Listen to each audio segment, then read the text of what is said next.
Alhamdulillahi Rabbil Alamin. Wassalatu wassalamu ala sayyidina wa syafi'ina wa maulana Muhammadin sallallahu alaihi wa alihi wa sallam wa ala alihi wa ashabihi ajma'in.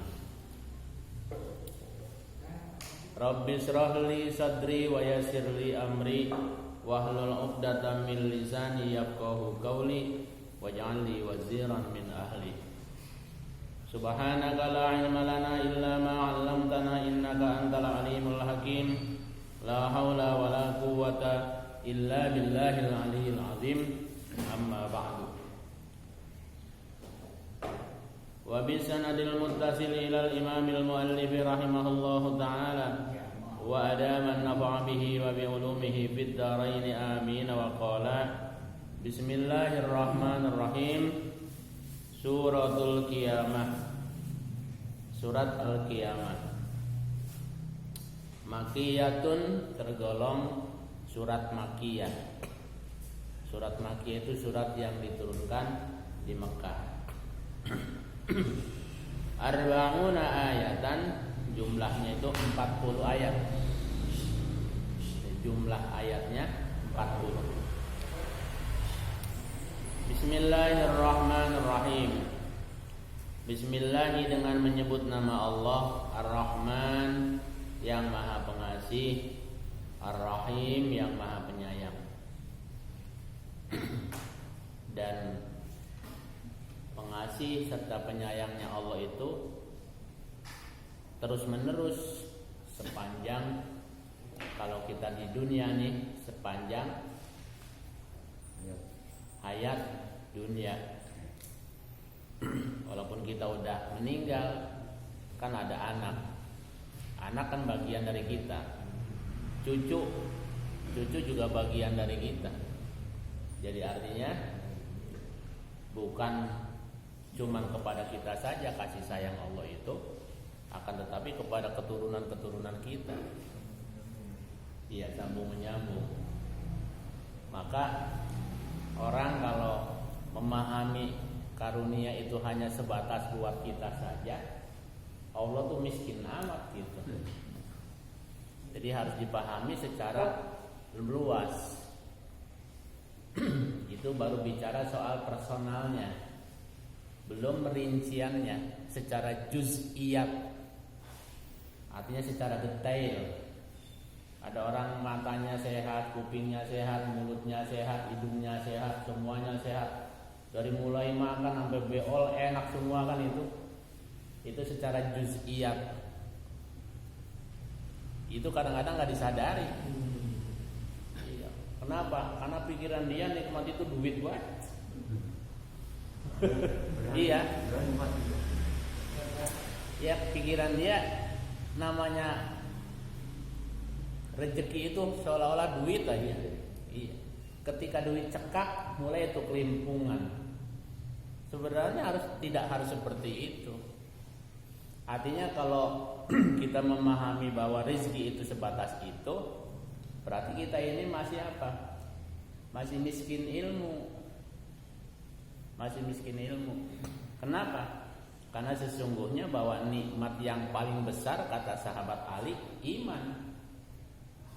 Biar melimpah hartanya, mewah segala-galanya, kalau nggak ada iman ya tetap besok di akhirat nggak ada gunanya sama sekali. Ya memang ada sebagian orang bahagia dengan harta, tapi bukan satu-satunya alat kebahagiaan itu harta. Karena tidak sedikit juga orang yang tidak berharta bisa bahagia gitu.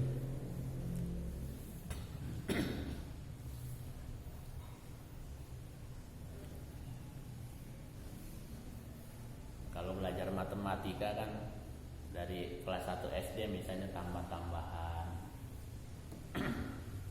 Nanti naik kelas 2 perkalian. Nanti kelas 3 naik bagi-bagian. Itu kan namanya semakin semakin lama semakin luas wawasannya. Iya, ada peningkatan. Kita mestinya begitu, nambah umur tuh nambah meningkat. Jangan nambah ngedrop.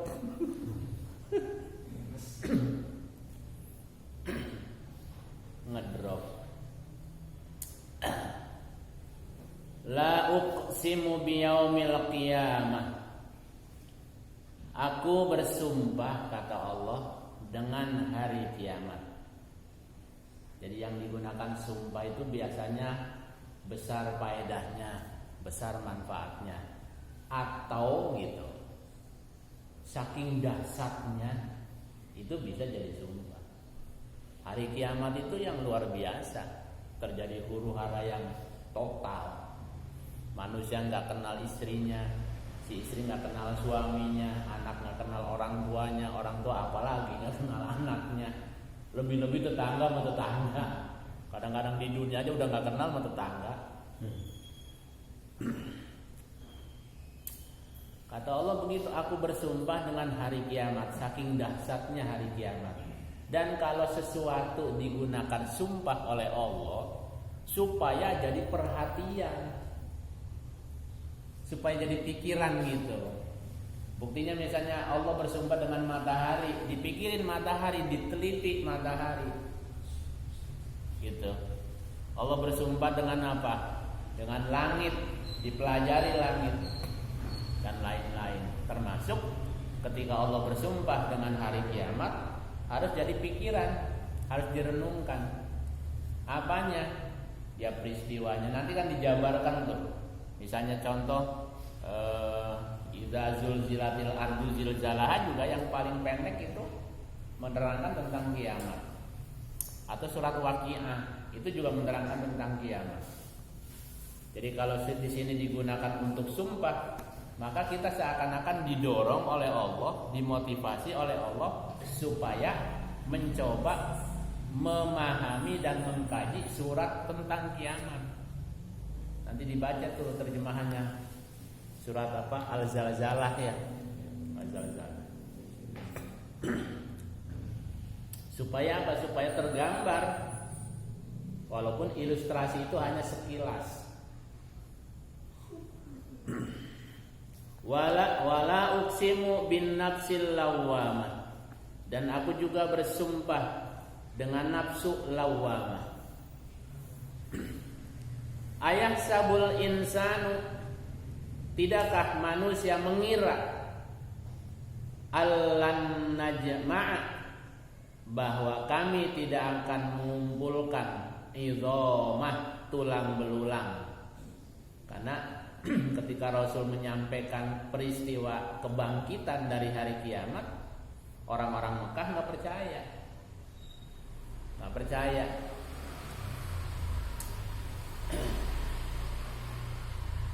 Jadi ayah sabul insanu, tidakkah manusia menganggap allan najma'a, bahwa kami tidak akan mengumpulkan idhamah, tulang belulang untuk dijadikan kembali.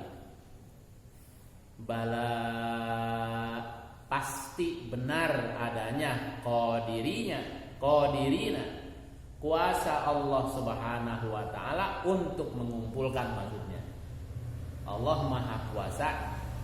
Pastilah Allah Maha Kuasa untuk mengumpulkan seluruh tulang belulang.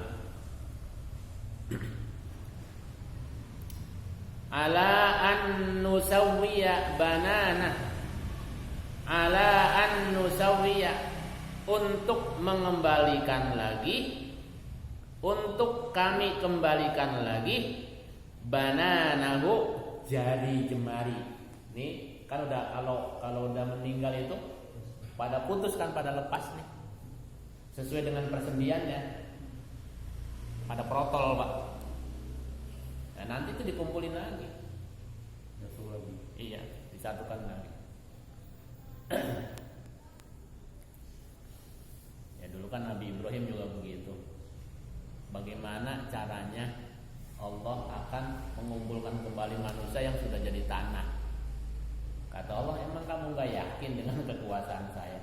Bukan gak yakin, untuk memantapkan. Maka diambil tuh 3 jenis burung, udah diambil lalu dipotong lehernya, terus ditumbuk bulunya, dagingnya, semuanya, tulangnya. Kayak ibu-ibu mau bikin perkedel, bawang putih, bawang merah, tumbar itu kan, kentang dan macam-macam diaduk. Kan udah nggak kelihatan mana bawangnya, mana kentang, ketumbarnya gitu. Ditaruh di 3 gunung. Tinggal dipegang kepalanya doang nih. Bebek misalnya nih, itu semua tulangnya, bulunya, dagingnya ngumpul jadi satu, jadi bebek, nempel ke kepalanya, nyamperin. Begitu juga yang lain-lainnya. Itu cara Allah meyakinkan nabinya supaya bisa disampaikan. Bagi kita yang tidak menyaksikan, makanya kan diutamakan imannya, bukan harus menyaksikan. Maka bahasa syahadat itu, bahasa syahadat, kesaksian secara lahir batin. Artinya kalau memang lahirnya kita tidak melihat, batinnya cukup bersaksi akan kebenaran-kebenaran firman Allah. Jadi nanti kata Allah, ala an nusawwiya banana, jari jemari yang pada lepas itu. Kalau misalnya kita suka lihat kuburan kena gusur, digali, kan tulangnya tuh berserakan tuh. Tulangnya berserakan, udah nggak ada dagingnya. Nanti dikembalikan lagi utuh. Nah itu bukan PR kita itu mah. Cukup dengan iman. Itu pekerjaan Allah itu.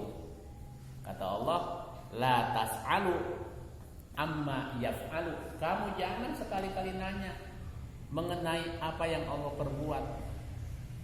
Mau apa kan gitu. Wa hum yus'alun. Tapi manusia yang bakal ditanya.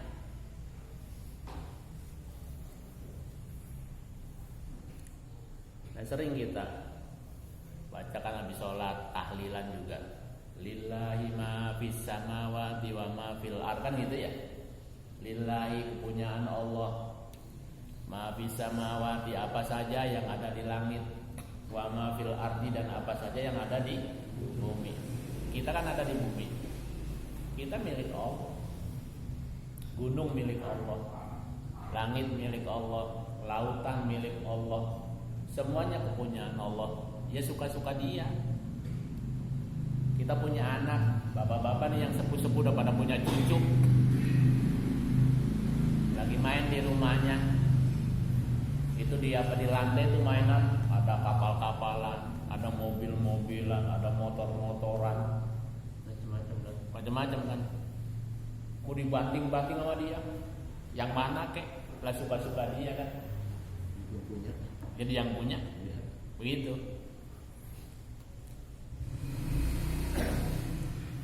Ya corona belum rapi, longsor, iya kan, gempa, banjir. Kalau saya berhusnuzon, karena ada hadis Rasulullah SAW. Pertama, hadis qudsi. Hadis qudsi itu Allah berfirman, tapi teksnya lewat Rasul. Kata Allah, ana inda dzanni abdi bi. Saya, kata Allah, aku tergantung prasangka hambaku kepadaku. Begitu.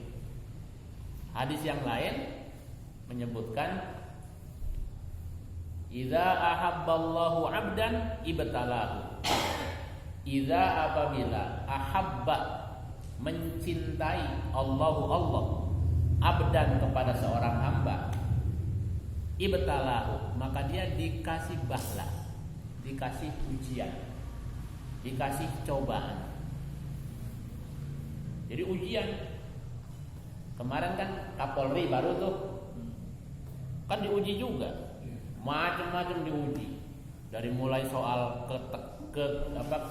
kenegaraannya, iya, wawasannya, pokoknya semuanya diuji. Layak dia jadi Kapolri. Kenapa? Lulus. Gitu. Negara ini negara besar, negara yang banyak nikmat. Ya wajar kalau diuji gitu. Tapi tetap bahwa kita harus berprasangka baik. Idza ahabballahu 'abdan ibtalah. Allah uji, Allah coba terus itu. Dan gak ada hentinya. Masih sekolah ya diuji terus. Di negara ini selagi masih ada diuji terus. Begitu. Yang gak mau ujian selesai, keluar dari sekolah. Gitu. Selesai. Kenapa kita harus berprasangka baik? Pertama, negara kita ini mayoritas muslim. Walaupun kadang-kadang orang agak miring. Ya muslim juga paling KTP-nya doang. Kita bicaranya husnuzon dulu. Artinya bahwa secara otomatis ketika mayoritas muslim berarti yang sholat banyak. Ketika yang sholat banyak, Allah turunkan rahmat juga banyak. Allah turunkan ampunan juga banyak. Dan seterusnya dan seterusnya. Dari muslim yang banyak otomatis ya walaupun mungkin tidak semuanya punya Al-Quran misalnya, tapi pastilah yang namanya muslim baca Al-Quran. Artinya ketika orang baca Quran, Allah juga memberikan bantuan, pertolongan, perlindungan dan macam-macam lah. Nah, tapi tetap tidak lepas dari kewenangan Allah semuanya. Kalau ini ujian, ini cobaan, ini bencana, ini musibah dan lain-lain, itu kayak tadi, kayak mainan anak-anak tuh. Kita tidak punya kewenangan apa-apa, memang Dia yang punya. Kan sering kita baca lillahi ma bis samawati wa ma fil ardi. Begitu. Jadi yang diuji itu tidak harus apa? Tidak harus berdosa. Orang yang soleh pun tetap. Ya Rasulullah diuji, Nabi Ayub diuji, Nabi Ibrahim diuji. Kan semuanya orang-orang baik, gitu. Orang-orang baik. Tapi mudah-mudahan semua bangsa ini ketika diuji menjadi bangsa yang lebih tangguh. Begitu harapannya kan. Ya biarin aja corona mengapa-apa, ada juga. Habis kita minta juga belum pulang-pulang gitu. Tapi yang mudah-mudahan kita tetap aman, anak istri terlindungi, keluarga juga kita tetap dijaga dan keamanannya mudah-mudahan Allah selalu berikan keselamatan. Itu aja yang penting. Ya Allah kalau belum mau mindahin ya sampai kapan? Itu punya hak prerogatif Allah. Tapi ya munajat tidak boleh putus asa. Berdoa terus, ikhtiar terus. Makan yang banyak. minum ramuan. Ya namanya ikhtiar kan, ikhtiar tidak boleh tanggung-tanggung. Makanya 50-50 Rabbana atina fid dunya kan gitu.